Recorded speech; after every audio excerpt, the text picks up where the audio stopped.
ही अनोखी गाठ. लेखिका स्नेहलता गाडे. भाग 7. तो त्रिलोक होता. स्वर्ग, मृत्यू, पाताळ अशा तिन्ही लोकात ज्याच्या नावाचा डंका वाजत आहे तो आरामात आपल्या कामात दंग झाला होता. आता भूत पाहावं असं जॉन त्याला पाहत होता. या मुलीसोबत बॉसचा नक्कीच काहीतरी चक्कर आहे याची खात्री पटली त्याला. व्हॉट, असं काय पाहतोय? मीटिंग अरेंज कर, गो फास्ट. ती गेली तसा पुन्हा तो आपल्या झोनमध्ये परतला होता. जॉनने यावेळी काहीच तोंड न उघडता फक्त मुंडकं हलवलं आणि कामाला लागला. यू आर माईन, ओनली माईन. पुन्हा त्याच्या त्या सुंदर परीला पाहिलं जी सध्या घाबरून वॉशरूममध्ये घुसली होती. तिची रिॲक्शन आठवून त्याला आताही तिची मज्जा वाटत होती. त्याने लॅपटॉपची स्क्रीन बंद केली आणि आपला ब्लेझर उचलून निघून गेला. तो त्याच्या कामाला लागला होता, पण इथे तिचं चित्त थाऱ्यावर नव्हतं. हृदयाची धडधड अजून कमी झाली नव्हती. त्यांनी माझ्यासोबत प्रँक केला असेल ना? नाहीतर इतका देखणा, हुशार आणि सगळ्यात महत्त्वाचं श्रीमंत मुलगा मला असं बोलूच कसा शकतो? नाही, मलाच काहीतरी गैरसमज झाला असेल. उगाच नाही ते मनात आणत आहे मी. गंमत केली असणार त्यांनी. आरोही, नशीब समज त्यांनी तुला कामावरून काढून टाकलं नाही, नाहीतर तुझं काही खरं नव्हतं. आता त्यांच्यासमोर जावं लागेल असं काही करणार नाही. हो, आता अजिबात काही चूक होऊच देणार नाही. तिने आता स्वतःशीच बोलून चेहरा धुतला. उगाच घाबरून घामाघूम झाली होती. आपला अवतार ठीक करून ती पुन्हा आपल्या कामाला लागली. त्याच्या समोर जायचं नाही हेच मनाशी ठरवलं होतं. तू जाऊ नको, पण तो तर येऊ शकतो ना? काय झालं? मोगॅम्बो काय म्हणाला? माया तिला पाहून लगेच जवळ आली. कोण मोगॅम्बो? आता हिने कोणता मोगॅम्बो शोधून आणला हे काही त्या मंदबुद्धीला कळलं नाही. तोच सकाळचा चिकना, पण बोलतात जाम खडूस आहे. काय म्हणाला तो? खूप ओरडला का? मायाने विचारलं तसं पुन्हा त्याचं बोलणं आठवलं आणि मनात चलबिचल होऊ लागली. नाही, काहीच नाही म्हणाले. काम कर, चल. आरोही विषय बदलत बोलली. काय सांगणार होती? तिलाच विश्वास बसत नव्हता तर आता हिला सांगून हसू करून घेणार नव्हती. काय? काहीच बोलला नाही? मग काय तुला पाहायला बोलवलं होतं का? मुका आहे की काय? माया बडबड करतच तिच्या मागे गेली. माया, काम कर, नाहीतर कायमचं घरी पाठवेल. आरोही काही बोलणार त्याआधीच त्या एलिनाचा आवाज कानावर पडला. आली चेटकीन. जरा म्हणून तोंड खोलू देत नाही. देवा, पुढच्या जन्मी हिला बहिरी बनव, म्हणजे आम्ही बोललो तरी हिला ऐकू येणार नाही. माया तोंड वाकडं करत उगाच वरवर हसत कामाला लागली. बाई, बहिरी असली तरी आंधळी नसणार ना? तुझं चालणारं तोंड दिसेल तिला, त्याचं काय? आरोही आपलं काम मन लावून करत होती. अगदी कापसासारखी मऊ त्वचा होती, म्हणून तर तिच्या त्या मऊशार हातांचा अनुभव घ्यायला आता तिथल्या कस्टमर्सला आवडू लागलं होतं. आज तर किती जणींनी जाताना तिच्या रूपाचं आणि कामाचं कौतुक केलं होतं. काल आलेली मुलगी इतकी वाहवा मिळवत आहे म्हणून बाकी मुलींच्या नजरेत आता ती खटकू लागली होती. त्यात त्रिलोक, आपल्या बॉसने आज तिला बोलवलं म्हणून तर अजूनच राग आला होता.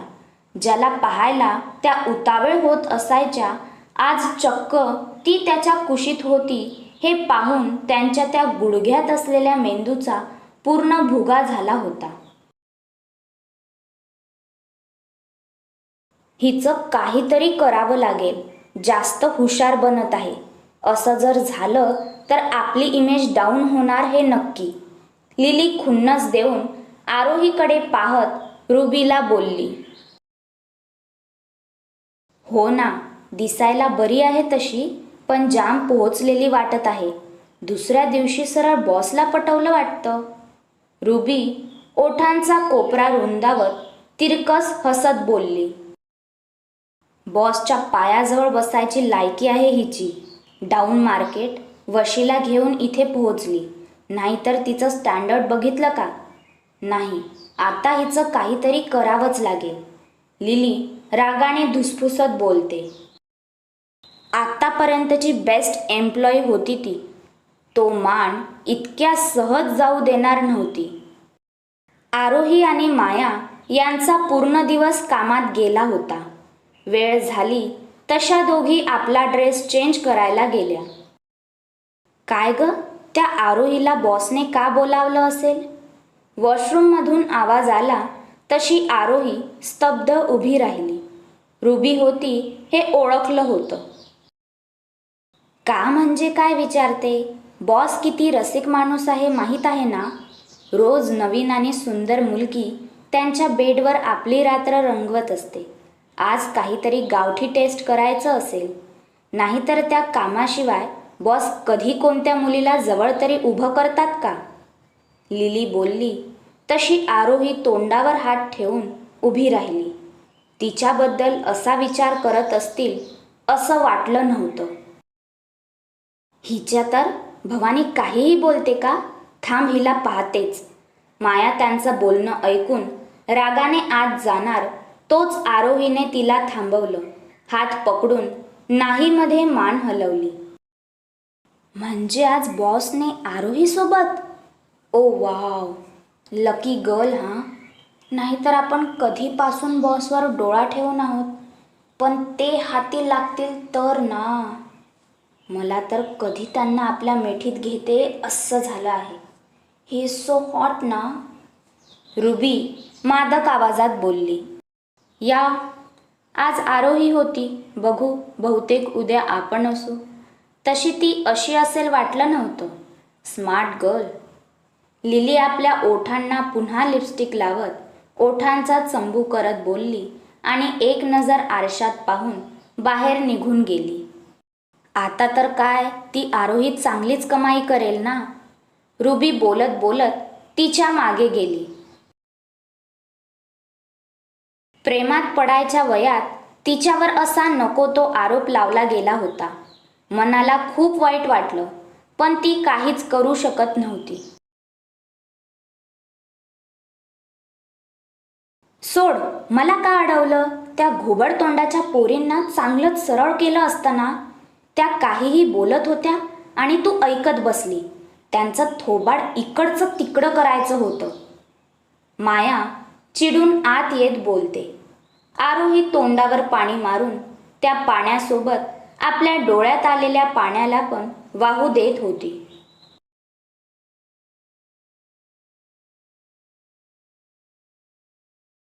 आणि त्यांना बोलून काय करणार होतो? भांडण वाद झाले असते आणि आपण नवीन असल्याने आपल्याला कामावरून काढून टाकलं असतं. तुला माहीत आहे, सध्या मला कामाची किती गरज आहे. मला MBA करायचं आहे. घरी राहिले तर आई पैशासाठी कोणाच्याही गळ्यात घालून लग्न करून देईल. मग स्वप्न अशीच विरून जातील. पैसे मिळतील या आशेवर का होईना कामाला पाठवत आहे. 4 पैसे हातात राहतील तर फीसाठी पैसे जमा करता येईल. आणि काय फरक पडतो त्या काय बोलल्या त्याने? सर आणि माझ्यामध्ये काही घडलंच नाही तसं तर मी का विचार करू? तोंड त्यांचं आहे, बोलू दे काय बोलायचं ते. मला फक्त माझं काम करायचं आहे. आरोही मायाचा हात हातात घेऊन बोलत होती. बोलताना कंठ दाटून आला होता. किती विचार करून वागत होती. लहानपणापासून सतत तिला उरावरचं ओझं असंच तिची सावत्र आई बोलून हिणवत होती. आता पुन्हा लग्नानंतर कोणावर ओझं नव्हतं बनायचं. MBA करून पायावर उभं राहायचं होतं म्हणून तर इतका खटाटोप करत होती. तशी मायाने तिला मिठी मारली. दोघी भाऊक झाल्या होत्या. चल पगली, तू रोते हुए डायन लगती है, मुझे डराना चाहती है क्या? आरोहीने मायाकडे पाहत बोलली. तशी ती खुदकन हसली. वाईट तर तिलाही वाटत होतं, पण मदत करता येत नव्हती म्हणून आता लगेच डोळे भरून आले होते.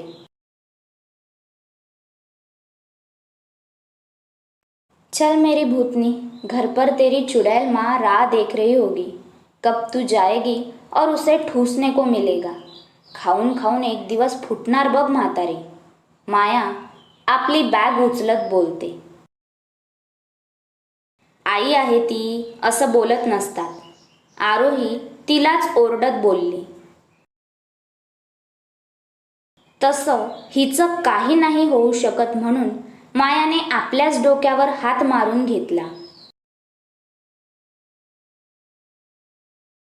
आरोही जरा घाईतच घरात आली. उशीर झाला होता म्हणून मनाची तयारी केली की आत येताच बोलणी खायला मिळणार.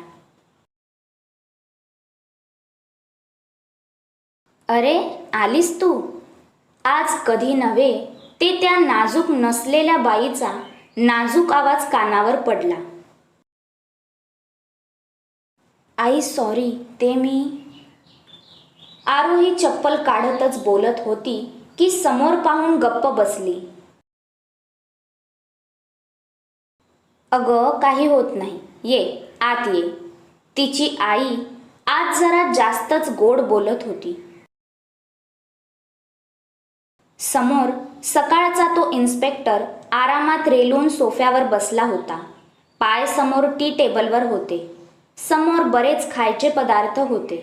सकाळी मार खाल्लेला दीपक आता त्याच्या बाजूला बसून त्याच पदार्थांवर ताव मारताना दिसत होता. आरोही पटकन आत आली. आईने जबरदस्ती तिचा हात पकडून तिला समोरच उभं केलं. आरोहीला नक्की काय चाललं आहे हेच कळत नव्हतं, पण समोर बसलेला तो इन्स्पेक्टर तिला खालून वर पाहत आहे हे पाहून तिलाच खूप विचित्र वाटत होतं. त्याची नजर पाहून किळस वाटत होती. जावई बापू, भेटा आता तुमच्या बायकोला. आमची मुलगी लाखात एक नाही, करोडोमध्ये एक आहे. तुमच्या घराला स्वर्ग बनवेल. तिची आई हसतच बोलली आणि तिचं बोलणं ऐकून इथं आरोहीच्या पायाखालची जमीन हादरली.